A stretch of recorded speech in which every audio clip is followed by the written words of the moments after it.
Welcome to David Anderson talking market data.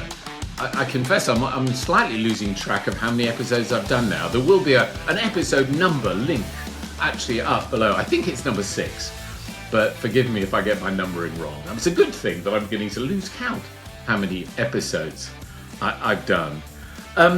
So, as we were chatting offline a few seconds ago, I have got to know you over a few years recently, perhaps not some of the people I've interviewed who I've known for sort of 30 years or whatever. I've done 40 years now in the market data industry. Amazing, seeing as I'm only 35, man and boy. But for the uninitiated, for the audience out there, could you give us a little bit of an introduction to who is Caroline Poisson?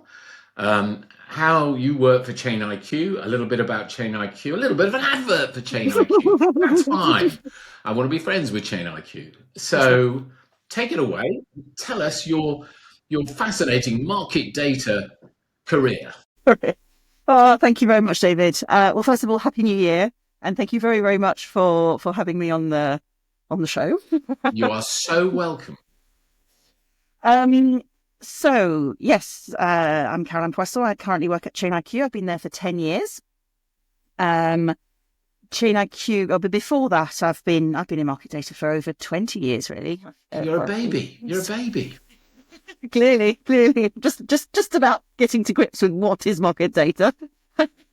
What is it? Yeah, sorry. Anybody who thinks market data, let's just go and do a bit of market data. It takes a good 2 years to understand what the topic is. So before I started in market data, not by choice. I don't think anybody starts in market data by choice. I think it just lands in your lap. I was at Merrill Lynch, then Bank of America for 10 years, and there was a bit at Royal Bank of Canada, RBC. And then a few other bits and pieces, but I joined Chain IQ just as it used to be the procurement arm of UBS. It then got split off, and everybody in procurement, the brand new company was created because the idea was if you can buy pens and paper for UBS, you can buy pens and paper for a whole consortium of companies. It doesn't even have to be banks, and market data was part of that, which has its challenges, but as a result, we now have quite a lot of different clients, a good number of clients, not all financial. We only do market data for financial companies, but we do have some building companies, yeah. Do you have like you, Caroline, do you only work on market data? Or are you also doing cement and bricks? There are all different types of categories. You've got IT software. You've got HR, I suppose. There's buildings and all the different market data, all the different procurement categories. Yeah. Maybe that in itself. I mean, if there's something else you wanted to add about you and Chain IQ, but I think that in itself is a good segue into our first topic, which was procurement. And I'd like to set the scene. I was mentioning to you before, I did a panel, I think, in Amsterdam, where we said, is buying market data, well, you had a more elegant way of saying it, is it the same as buying pens and pencils? I think on the panel we said, is it the same as buying toilet roll, which is slightly more entertaining. But the concept is procurement just procurement, whatever you're buying, or do you need category expertise? So I think that's an opening question. I mean, set the scene on that. Of course, you do need category expertise. Well, some people can, if you're working for a procurement company, you can switch categories. We can probably go from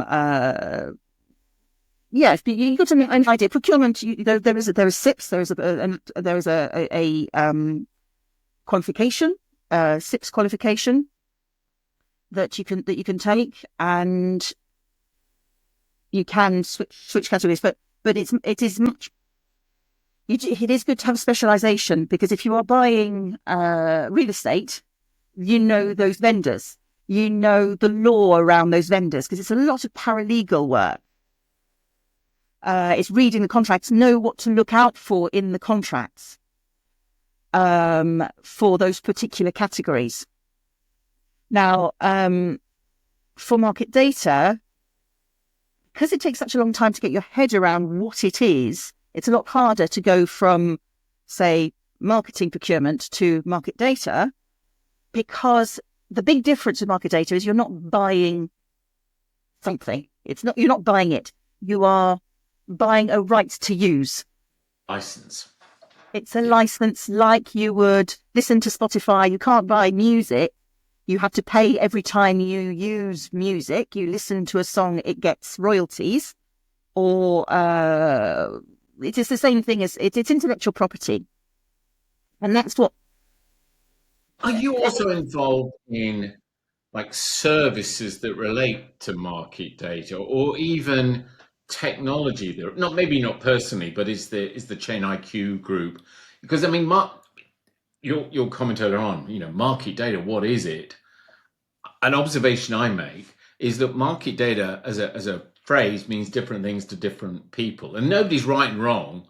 You almost have to, when I talk about it, any data that the market uses is my definition of market data. So I would include reference data and alternative data, all of that. I encompass under the macro heading, umbrella heading of market data. But other people, when they say market data, they just mean real-time pricing information from something like an exchange. And they're not wrong. So when you use that phrase, and when Chain IQ uses the phrase market data, what do you mean by that? It's any information that a bank or financial institution needs to make a financial decision. Got it. So that's like mine, isn't it? Really, what? Okay, what is included in that? It's not trading. Right. Trading is different. Market data is something that, I suppose, fixed cost in a way, where you know what the cost is. It's not dependent on volumes, etc. That is a different. I mean, you could call it market data, but it's a different speciality, really. Because you're trading, you're paying fees for each transaction you're doing, or you're maybe paying for a service that enables you to transact. I think where the problem that everybody might have is you can't really have one without the other. The only reason we have market data is because you want to do trading, and trading needs market data, but they are sort of separate, but they touch. I think one of the difference possibly as well is that for trading, it includes the revenue, whereas market data is just a cost. Yeah, because you earn something out of trading, although one could argue that the market data helps you to trade, so that, but that's an interesting point. I'm slightly digressing. Market data so often, definitely in big banks and whatever, is a cost center, and that's slightly denigrating in the sense it's not a profit center. You're less important if you're a cost center. If you're a profit center and you're earning money for the company, you're a hero. You're to be admired. If you're just a cost center, you're a thing we can cut. Absolutely. And because people don't necessarily understand it, they know they need it. It's a huge cost. I mean, typically it's the second biggest cost after salaries. Yeah. It's huge. But because people don't understand it, they think, okay, we don't know where it fits, and let's just put it away where we don't really need to see it, because it's not. It has large spends because there are a lot of it, but individually there aren't. You don't have there are, of course, there are hundreds of millions of dollars depending on the size of your company, but there aren't that many. Even for large banks, contracts of more than $1 million, there aren't that many around. It's much more of the tens of thousands. That's where the volume is in lots and lots of different little contracts. So it's not as impressive as maybe big software contracts or No, I get. I mean, I hope maybe you know this. but I was just curious. One of the discussions, one of the thought processes I've had with people, especially those working in banks, the big bulge brackets or whatever, is where does market data sit? And it can sort of sit in procurement, it can sit in IT, it can sit in quote unquote the business. Sometimes it sits in ops. I mean, in your experience, the chain IQ, you know, UBS was where it all came from. Do you know where who is the interactive, not the person physically, but what department within UBS does chain IQ report into? In the sense, where does market data report into? Relative to procurement. So it's but you've seen this in other firms. And it gets Absolutely. moved around sometimes. Absolutely. Because market data isn't just procurement. Market data, there's procurement, there's the business analyst, there's the technical team, there's the inventory team. It's a little company in its own. And so because there's inventory, there's technical, I really liked it when we were all together. You know, where it was one market data team. We sat, I remember where we used to sit. That was a Merrill Lynch. This was a long time ago on the Merrill Lynch, where you think, okay, let's all sit in one room. And we were under the technical. We were under the technical branch, and that worked well because we were able to we've got something happening. Let's talk to the tech team. Let's talk to the finance team. We were all there together reporting all in together. And that's why people don't really know where it sits. Is it under technical? Because we're all working for the because it's multiple things, isn't it? So I mean, procurement. Define procurement. I mean, I sort of know what it means, but it's the buying. Is it the negotiate? I mean, what is procurement? It is. It is the negotiating all the contracts. So once we know what the demand is, so we'll get the requirement. We tend to get that from either the business directly or from the business analysts. The business analysts are absolutely essential to us because they're the ones who find out all the demand. They do the demand management, and so the business say, right, we want something. Okay, can you just check that you really need it? What is the demand? What is it we want? So we work with the business analyst to figure out what it is. Then so the business talks to the business analysts. Yes. And then the business analysts give you a brief. Yes. Or we work together. You know, we'll work together. The three parties will come together. We will, because I need to understand what they need. Absolutely. And then understand what the full who, how many, where, why, what you're going to do with it. Are you going to redistribute it? Are you going to use it just for in-house? Are you going to change it? Are you going to derive it? Are you going to, what is the full purpose for this? Because the contract has to be completely accurate for what the need is. I see. And how much flexibility does that give you? And the reason I ask that question, because I would presume you need flexibility to be able to negotiate. When you're talking to, I mean, you could, I presume, go to the vendor, you say, this is what I want, how much is it, and where do I sign, and end of, I'll send you the check. I mean, that's at a very simplistic, I'm sure that's not how it goes. Yes. So the flexibility, the problem with a lot of market data vendors is they are unique. You know, it's a lot of single source. The data is only available from one place. So price negotiation is sometimes a bit tricky. Very diplomatically put. They're all wonderful, these vendors. We love them. Yes, we have fun. You have to see both sides. You have to see both. They're trying to charge as much as they possibly can, maximize their profits. That's the nature of the beast. Of course. But because if they are monopolistic in their offering, then they can generally charge whatever they want. I mean, we know there's no secret that the likes of Bloomberg, you either take it or leave it. That's one cost. That's it. We don't budge.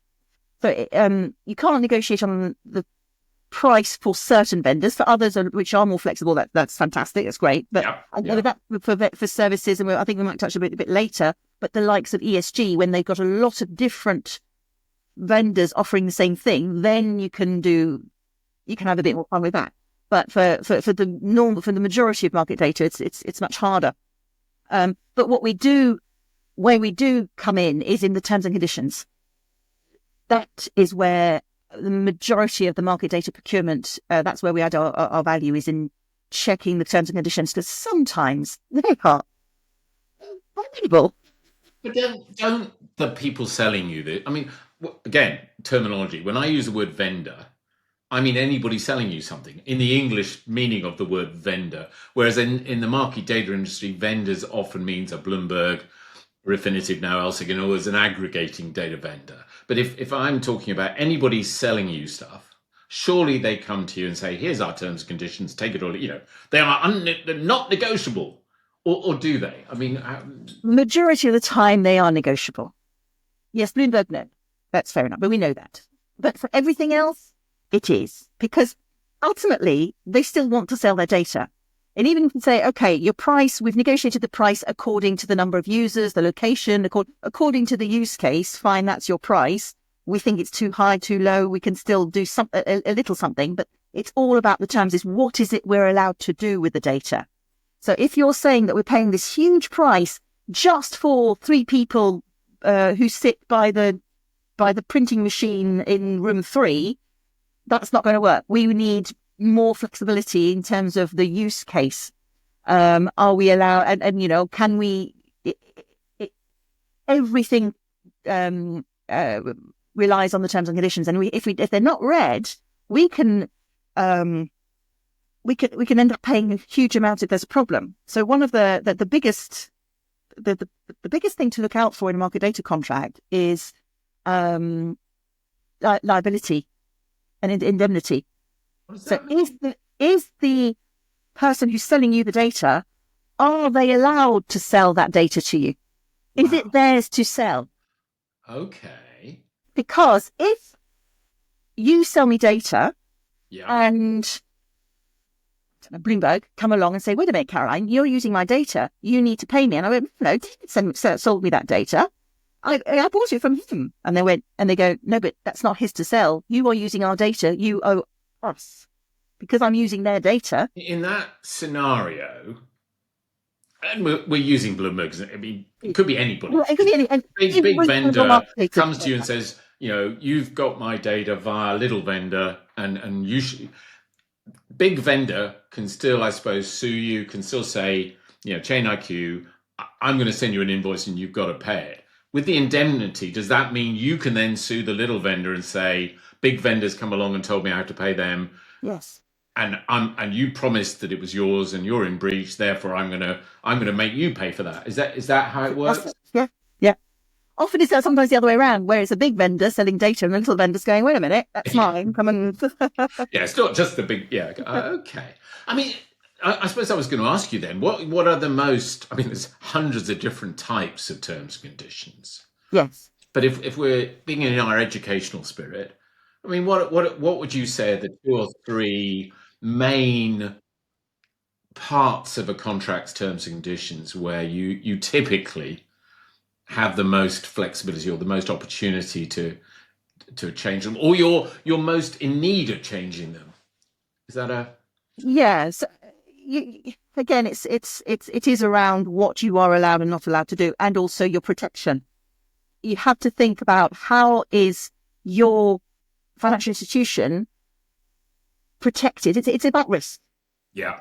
So if ever I see a contract that doesn't have this liability indemnity, my first recommendation is to the client, is to the end user, to say, don't sign this contract. It's too much of a risk. Is that common? Is that?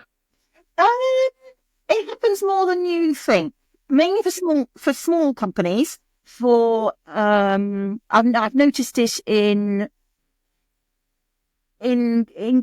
not in European countries, but in emerging market countries, which are still quite new in terms of charging for market data, or don't have maybe as many on-site lawyers, and they say no, we're not changing, and you're like, well, I'm sorry, we can't contract with you because it's too much, it's too high a risk, and then the end user will have to say, well, whether take that risk or not. I mean, is it because they?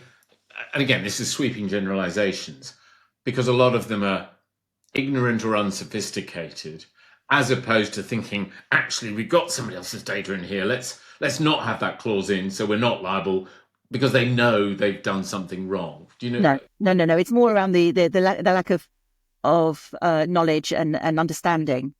And we also find that a lot of market data is obviously used. It's not the large banks that are the biggest users of market data. It's small. The financial institutions, and there are so many of them, much smaller, who might not have anybody who potentially they might not even have a market data person. So the contracts are just signed, and so they're not used to having somebody going, wait a minute, your terms are really bad. We need to look at that. Sorry. I was just going to swing the conversation in a related direction. So a phrase I've heard from procurement teams is this concept of the long tail. And I think what they mean by the long tail is, well, you've mentioned Bloomberg. There's usually 2 or 3 big vendors that represent 50, 60%, maybe more of the total budget. And then there's another group of 5 or 6 who represent another 20, 30%. But then there's like 200, 300 or 1,000 that represent 10%. And maybe at the very tail end, lots of teeny weeny ones. But they probably all got long contracts and terms and conditions. I mean, I've heard that. That's painful. I mean, roughly how many vendors in the broader sense of the word are you dealing? For one client, what's a typical in the market data space? Is it hundreds or thousands of vendors? No, it's more in the hundreds. Okay. It is more in the hundreds. It's a lot of hundreds. Yeah. And is that tail? Is that? Yeah. And how do you?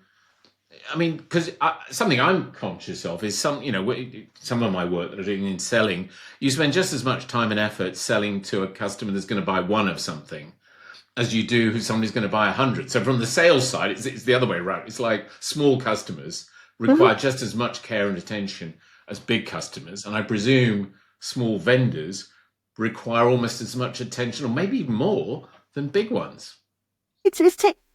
I remember spending 18 months on a 30 grand contract because the $30,000, and it took me 18 months because the terms were so bad. I'm like, that's what I was also coming to. I mean, can't you? Surely your ultimate negotiation is to walk away from the deal saying, no, this is terrible. We're not going to do business with you. Because again, maybe we'll touch on it with a couple of I was going to talk about data types at some point. But friends of mine, like your good self, who I know in certain areas, you mentioned the monopoly word, non-fungible, whatever the nice euphemism for it is. There comes a point in your negotiations where the person on the other side smiles wryly and says, you may well want that, but no, what are you going to do about it? They don't say that. What are you? But it's unsaid. But at the end of the day, it's like if you got your business telling you they must have that, you have no negotiating power. It's very difficult. Very, very, very difficult. So all I can do is, if in this particular case, it really was, I really recommend you don't go with them. But ultimately, they just said, oh, come on, let's just do it.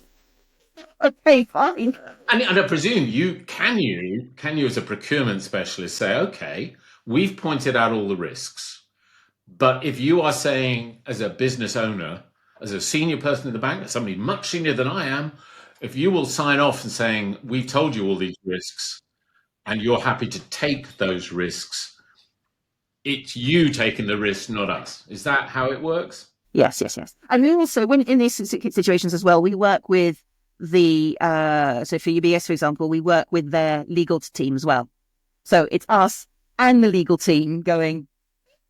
And I mean, that's an interesting parallel, because lawyers advise, they don't decide at the end, and it's all to do with risk. At some point, somebody who's a business owner decides a risk is acceptable, and a lawyer or a procurement person can point out all the risks, but at the end of the day, it shouldn't be the lawyer's decision or the procurement person's decision Your decision is just to make sure that the person knows what they're walking Absolutely. into. Absolutely. And we give them the best terms that we can, the best price that we can, and go, do you accept this? Yes or no? Pretty much. Much to our chagrin. I've done this on my other videos. This is where I do a little pause because I might cut this at a later point. So we could talk for hours, and maybe I'd love to have you back. We'll talk more about procurement because there's a lot more to talk about. But I'm going to do a pause, and we're going to go a segue into the second part of our conversation. So the pause is coming up. That was the pause. The second part, which is I think flows on, and we've already mentioned, which is procurement as it relates to specific data types, where we're sort of diving to the next layer down. So, can you talk us through how you the trials and tribulations of Caroline in respect of? I'm going to talk about potentially 3 types of data. Whether we have time to get to them all, I don't know. Index data, ESG data, and if we have time, exchange data. So index data, and let me say something in advance. My sense is that index, and I think rating agencies, especially if you're on the buy side, these are 2 things that inevitably the bank or the buy side institution, if they operate their business in a particular way, if they operate, say, I've got a FTSE 100 fund or an S&P 500 fund or whatever, then you pretty much stuck with having to buy all the licensing from S&P or FTSE, because you as the procurement person, you can't walk away from the deal because your business colleagues have done business in such a way that means again, I mean, index data is a classic example. I know I see a lot of angst, a lot of concern. Can describe the angst and concern, not just from many of your peers seem to find this difficult. They are difficult because they are really not only monopolistic. They're very they can be quite inflexible as well, and the prices keep going up and up and up. I think it's that because they're not regulated in the same way as exchanges, for example, they can get away with increasing by as much as they like. And the same thing for rating agencies. The cost increases are eye-watering, and you think, well, why? Because they can. So that's what the biggest. And if you and I worked for them, we'd be doing that, wouldn't we? I mean, it's like not evil. It's just those cost increases are evil. I'm sorry. I'm sure a legal definition of evil. Yeah. So painful. Yes. No, I don't even know, and often they're not even justified. But putting aside the morality and how, because I don't think that's going to change anytime soon until regulate. So how do you, having got over the pain and the anger of all that, what do you then do? There are, well, that's the thing. The problem is you need, for FTSE, for example, you need FTSE. There's no getting away from it. You can't, and all asset management, insurance, whatever it is, they all need index data, and they need the base. Most of the time you'll see a fund that's compared to MSCI. Benchmark, the benchmark. Yeah. It needed for benchmark, whether it be MSCI, FTSE, or whatever. You need those. So it is very difficult to get around. But what are those? I mean, the FTSE is the top. Well, so FTSE 100, the top 100 companies for the UK. Okay, fine. There are alternatives there. There are other providers that are starting to try and give an equivalent or a similar. Yeah, they're trying to compete. Yeah. They're not as well known, but they're trying to compete because they know there is this pain. There are alternatives, but the problem is they're not well known enough. It's brand recognition. I mean, you've got to take your hat off. I mean, FTSE, S&P, they've done so much marketing to you and I, not as individuals. As a human being, doing we're in the UK, doing your ISA, your Roth in America, whatever it is. you recognize the S&P 500, the FTSE, MSCI, whatever, but some of these other newer ones might, as a professional, be judged just as good. Or, but if I've never heard of them, I'm going to think, oh, I don't want to put my pension into that. You've got to look at it as at a benchmark. If your bank is saying to you that's the benchmark, you might go, oh, it's a new one I haven't heard of. Yeah. I wouldn't shock me too much to see this is another benchmark. It's not FTSE, but it's another benchmark that is an aggregation of X number of stocks from, it wouldn't upset me personally too much. So I think it's also an education. But same thing for rating agencies. There is another, there is another rating agency that's coming on, on the tail of the other of the main three, and you think, well, wait a minute, why do we not? Could we not consider this? I think there is an education that is possible. Karen, are you dealing with your downstream customers? Are they buy side and sell side, or is it all sell side? No. There's buy side as well. Is there a difference? I mean, index. I'm aware of index and ratings being of more focus for the buy side. Is that a fair? Mainly, the sell side takes a little bit as well. It does. Okay. There are nowhere near the same volumes at all, but they still need.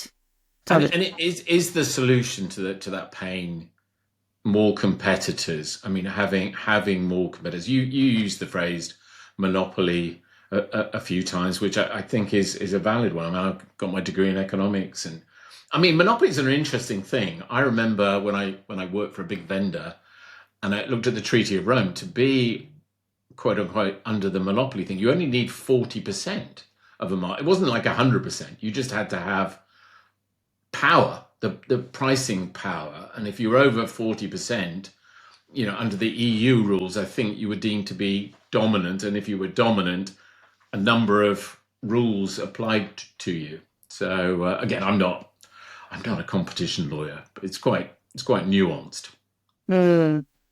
So index and ratings are one. I mean, ESG. Talk us a bit. ESG's gone a bit quieter in the last year or so, but it was really hot for the sort of 5 or 6 years. Maybe it still is hot. Pardon the undeliberate pun. Has it gone quieter just because it's more mature? I mean, what's going on with ESG data? I think when it first came out, it was due to regulation. This regulation came out, and you think, oh my goodness, I need something. So there are thousands and thousands and thousands of different ESG providers, from very small to, and it's what we would have called alternative data. Yeah. It's sort of the type of data that we've never even thought before. I remember being asked, right, we need to know the size of people's front doors, or we need to know what the sea level rising are, because if we were to build a hotel on a seafront, we want to know, is it going to be eroded? Is the hotel going to be? If we provide finance to build a hotel that's going to end up in the sea, we can't do that. So that sort of data was really new and really quite exciting to go and find out, or to find these different sources that we'd never heard of before. I mean, that was great. And it was all lots of I remember doing a Google search for ESG data or ESG ratings or whatever. And as you say, there were hundreds. But my sense is over the last 2 or 3 years, a lot of them have been bought up by, Morningstar buying Sustainalytics. I think FactSet bought, was it True Cost or True Value? I can't remember. The big classic vendors have been buying the big vendors up. Just went, we'll have some of that. What was really fun about ESG data is because there were so many of them offering very similar things, even in the big vendors. Yeah. You're looking for an ESG rating. And again, ESG rating was very different to the other ratings, because one company could have 1 star with one company, and the variance of rating between two companies, because they were looking at different items to give their rating, could be massive. Well, I mean, I've got to be in my bonnet. I think ESG is a silly idea.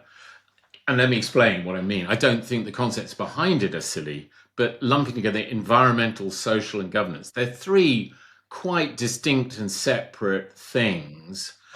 And having a single rating, you really should have a rating for E and a rating for S and a rating for G. I think the problem is it's very difficult to rate the S and the G. The G maybe not so much, but to rate the S is difficult. But you need to. I think the intention behind it is very good. It's just the E bit is a lot more mature. The S and the G have yet to mature. It's like electric cars are a great thing, but if you've got child labor in Africa digging up lithium, that's bad for the S, isn't it? Yeah, yeah. Yes. But and I mean, just the ratings, as I recall it, some rating agency might use, 100 is the best and 0 is the worst. And somebody else might use red, green, and blue. Somebody else might use triple A's, like the credit rate. They weren't using. They were using different data, but they were using different sort of terminology. I mean, it was a mess. It still is a mess, isn't it? Yes. But I think people have now figured out what it is they need. There was a point where they were just taking everything. Now they're just going, do you know what? We just need X, Y, Z. And your MSCI and your Sustainalytics has pretty much hoovered up everything. You either go with, in terms of the ratings, let's just go with one. I'd heard somebody else say that some firms were saying, I don't want your ratings. I don't really believe in your ratings. I want the data that enabled you to come up with those ratings. And I'll make my own internal rating. Just give me the data that is underlying that. Are you seeing that playing out? Yes. But what I do like is that if somebody wants to be able to, they want a particular type of data, of ESG data, because there are several companies that offer this, that is the one chance, the biggest chance that market data has to do RFPs. We get very many opportunities to do RFPs. A smile on your face when you talk about this. Most of the time you do it maybe for desktop terminals, or you might have done it for news potentially, just because generally you know what you need and there's only one provider. You can't do RFPs. Here, bring it on. I mean, so it's sort of newer areas gives you more flexibility to really practice your craft in its entirety, rather than just the narrow terms and conditions stuff. So that I'd love to see some competition. It's nice to get to, okay, you're offering this, and you know that you're going against this other vendor. They don't know which other vendor they're going against, that you're going against 2 or 3 other vendors. Yeah. Give me your best and try really hard. I'm getting a bit political now. What I've seen over my 40 years is that so much M&A activity. We already talked about it a bit in ESG, the fact that you had all these small boutiques, which was a problem at one level because you had a clutter and a mix. But then when they start to amalgamate into 2 or 3 big ones, your negotiating power lessens. And isn't that what always seems to happen, is you get a new market, you get lots of small players, and you get to practice your craft and really negotiate. But then the big players come along and gobble them all up. I mean, the same's happening, frankly, on the customer side. UBS and Credits, there are less and less bulge bracket firms than there were many years ago. And I think big customers, big vendors, I don't know, it worries me that the opportunity for competitive market forces dissipates. I don't know, it's a bit political. Just leave it as an observation. You don't have to comment on that. It's just David Anderson's observation.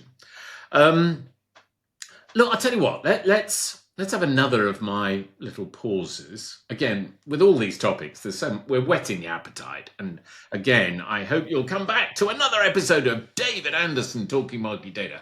By the way, I keep saying that. I can talk about market data for hours. You and me both. People like to listen to that. Well, I think a lot of people would. Well, we'll soon find out when I actually launch this. We'll see how many viewers we get. But I find it fascinating. So that's cool. So look, little pause. That was the pause. Another topic that you and I sort of agreed to talk about is user groups and how to use a user group, how to work with a user group, how to work within a user group. And I think, I'll set the scene a little bit, and I'll also declare a little bit of self-interest here. There are, to my understanding, specific user groups. So, for example, the Information Providers User Group, IPUG for short, which is I've known for many, many years. I remember when it was first created. If Sally Hines is watching this, I remember Sally Hines and when she was, I think she wasn't UBS, I think she was HSBC at the time, whatever. And Cosciom in France, and the Swiss IPUG, and there's a German IPUG, and so on and so forth. And then an organisation I've been working with for many years, FISD, which is not a user group, although it's a trade association for the entire industry, but it has a sort of user group, the consumer constituency group within it. I mean, you work with all of these. I mean, why do you work with them? What works with them? And frankly, what works less well with them? I mean, what are the pros and cons, the trials and tribulations of user groups? So, regarding IPUGs, I'm the chair of IPUG. I'm the current chair. This is I'm starting my third year. They are very, very useful. So what we do is every once or even twice a month, sometimes we have meetings, calls with the users on a specific topic. So it is about sharing our experiences. We don't share any details of any contractual. No collusion at all. No collusion. But if a vendor, the thing is, if I've got a problem, it's likely that other people have got the same problem. Yeah. So we can or I've got a problem, other people don't, and can give me a solution. So we come we do share our experiences and make people aware this is a new thing that's coming out. This is a new vendor maybe that's coming out, or a new possibility of some competition. But mainly we work together. So for example, for exchanges are regulated. So if they change their rules, it's the same rule for everybody. So it's easy to talk about an exchange. Their policies, their pricing is all online. It's all part of, especially if it's a European one, it's all part of MiFID. It all has to be. But if they change their rule, if they change something that maybe they thought is reasonable, but we're going, well, wait a minute, this is not reasonable at all. Oh, you're the only people to say that. Nobody else has said that. Well, let's have a user group. In our, as part of IPUG, we'll have a talk about it and go, well, wait a minute, this is not reasonable. And so together we will write on behalf of all our users to the regulators and to go, this is a problem because X, Y, Z. Please, can you? And the regulators have to respond.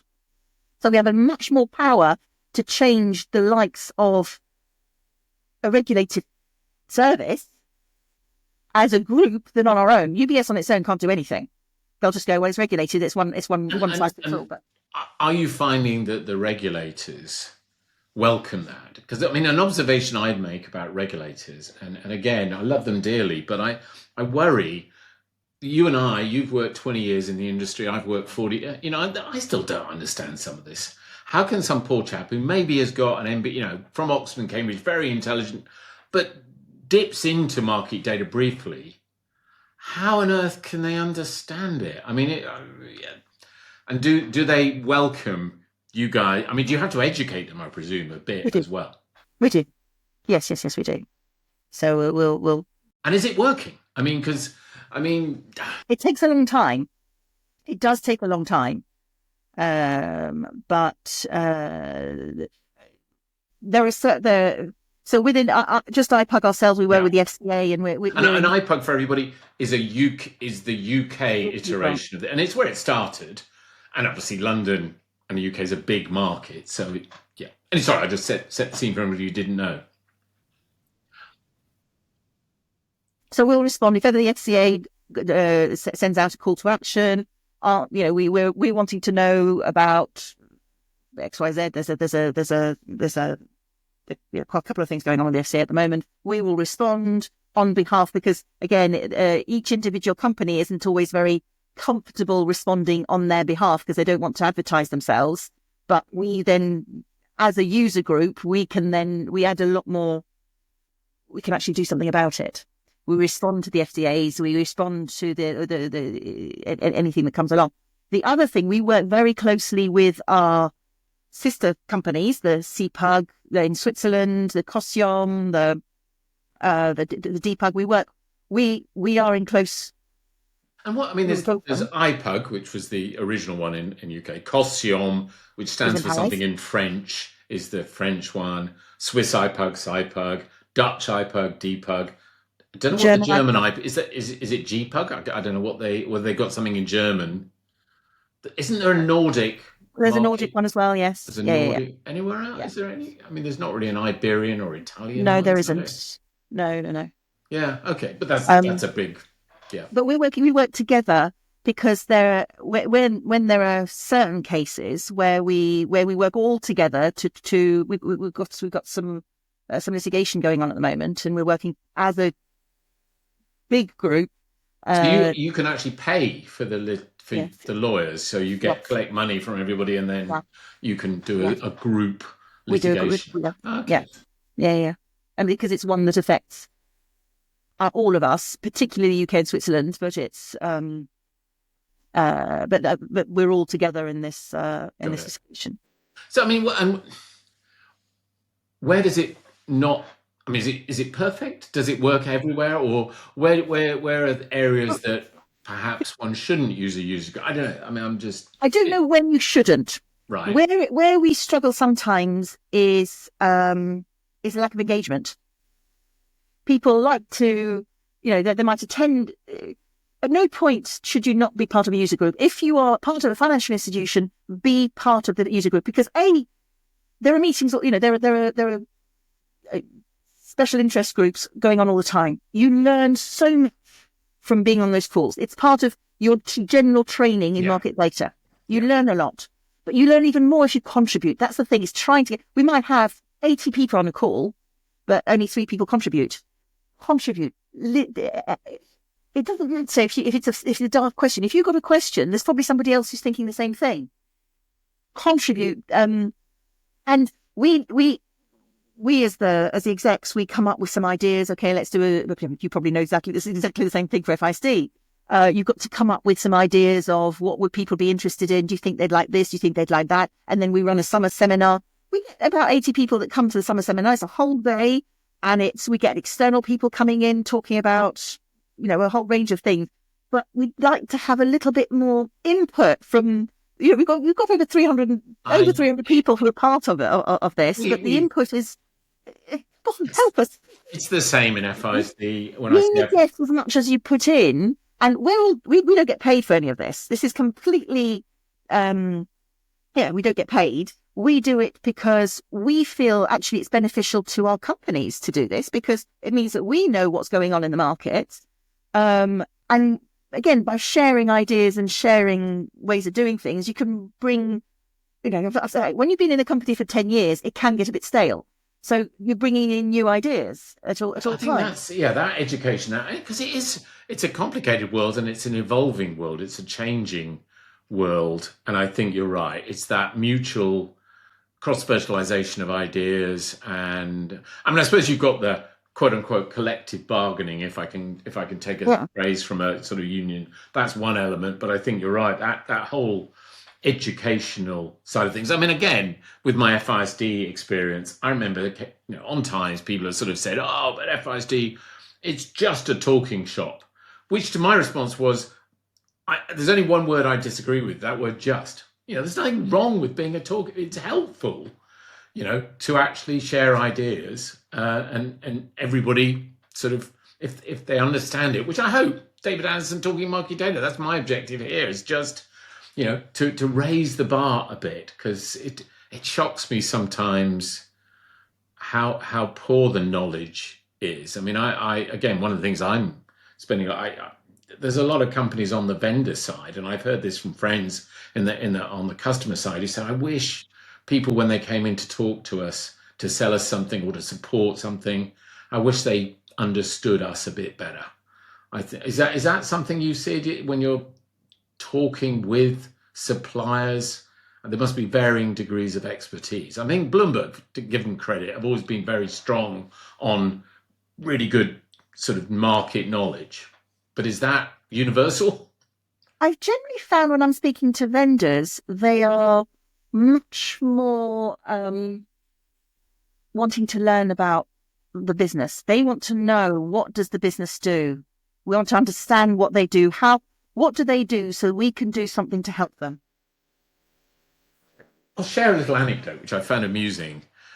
Somebody on the customer side said to me, "David, I can't remember what we were talking about, but it was some topic, complicated area." And they said, "But," I said, "Well, why not talk to the vendors about it?" And they said, "Well, if we explained this all to the vendors and our problem and everything, they'd go away and build a product or service and then charge us money for that." And I said, "But that's the whole point of that's business. You have a problem."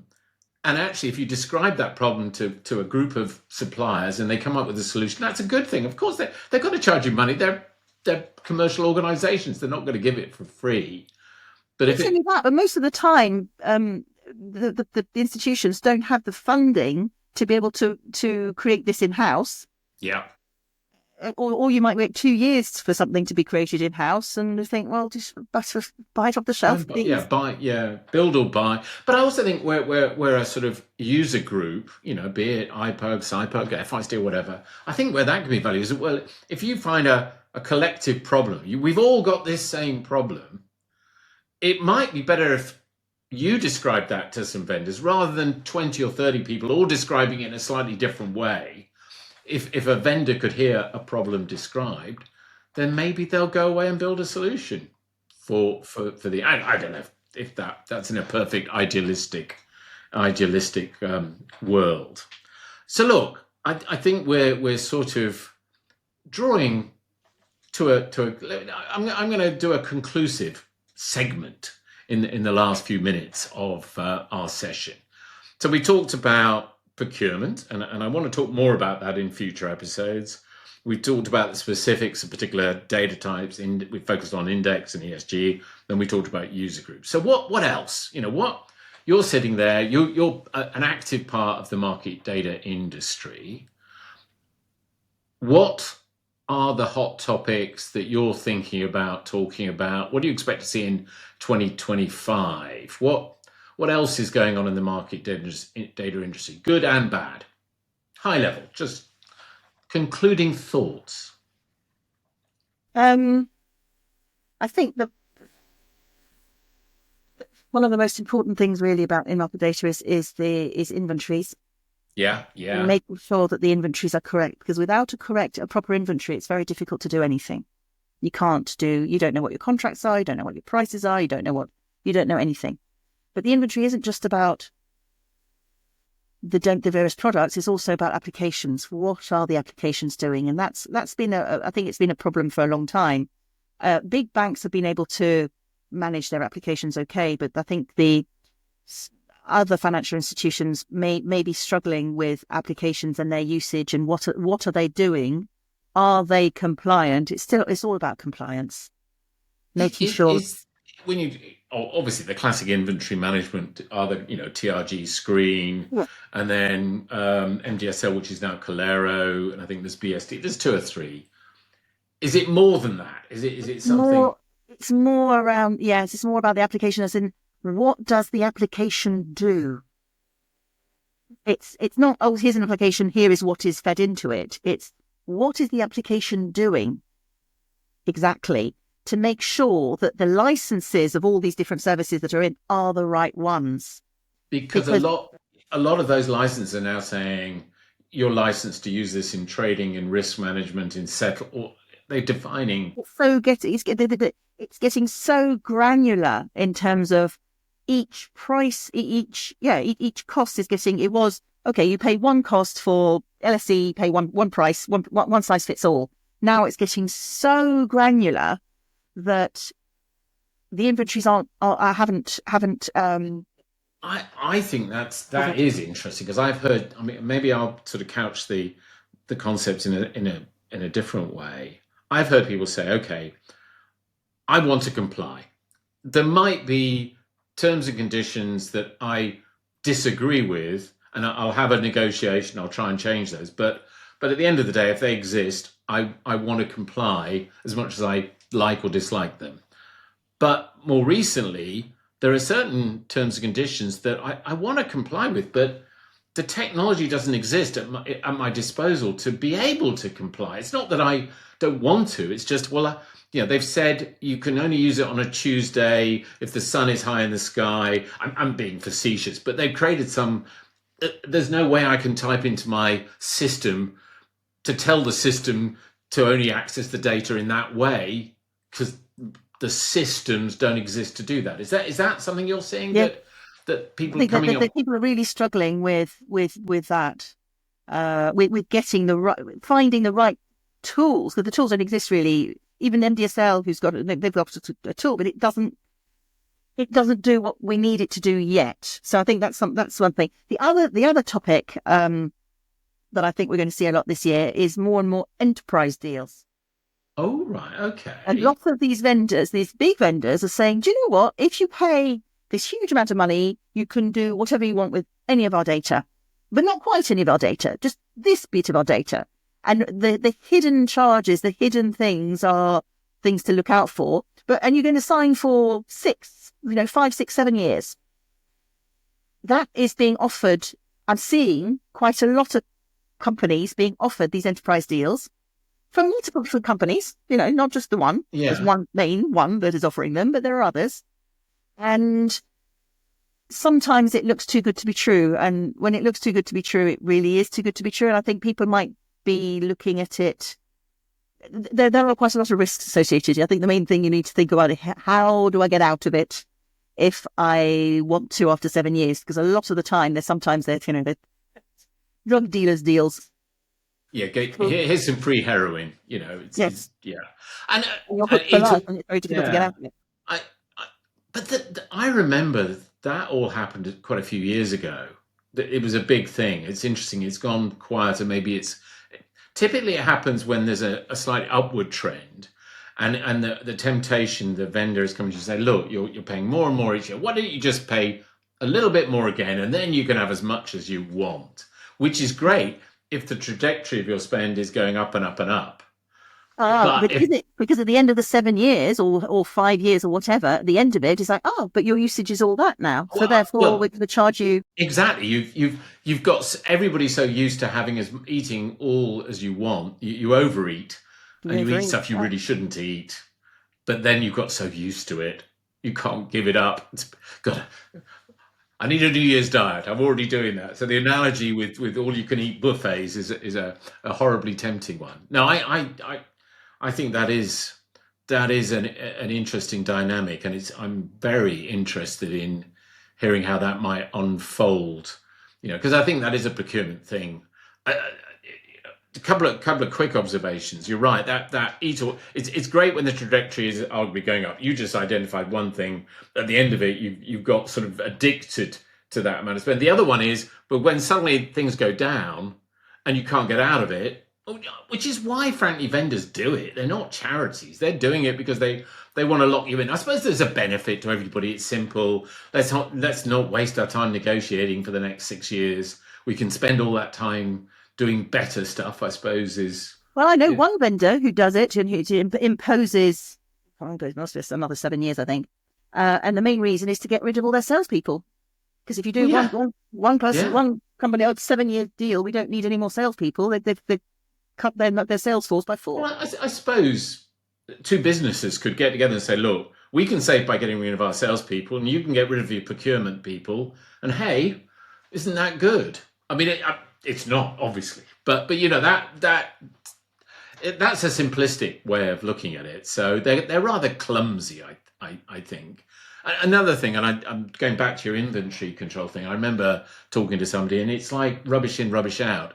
You've got to be very precise about what data goes into these systems. If you're trying to monitor something, if you have poor systems, poor operational procedures about how you're inputting data into these inventory management or whatever systems you've got, then, I mean, again, the example my friend gave me, and they were working for a big bank, was they had a couple of these and they gave different answers because different people had inputted different things. I don't know.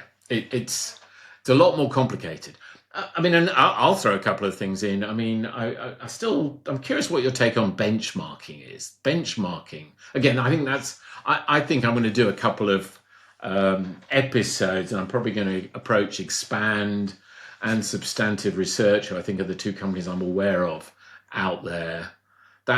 Is that a worthwhile discussion? Oh, it's worthwhile talking about it. I have my own views on benchmarking.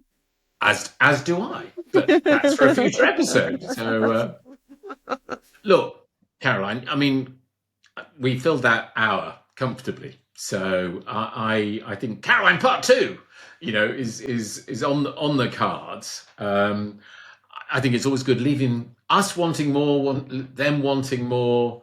So I'm going to draw this one to a conclusion. But seriously, I hope I can invite you back again and spread the word to your colleagues. I hope this wasn't too painful. I enjoyed it. So yeah, it's a chat, isn't it? I mean, that's the whole point. I hope people listening enjoy it as well. We'll find out in the comments. People put the comments. Let Caroline or I know what people think about this. Let us know what anybody wants to hear about in the future. I am going to stop the recording in a second, but Caroline, don't hang up. We can carry on chatting offline. We can talk about the really interesting stuff when all these nasty people listening won't hear it. It's all the good stuff. Bye-bye to the audience listening. Thank you.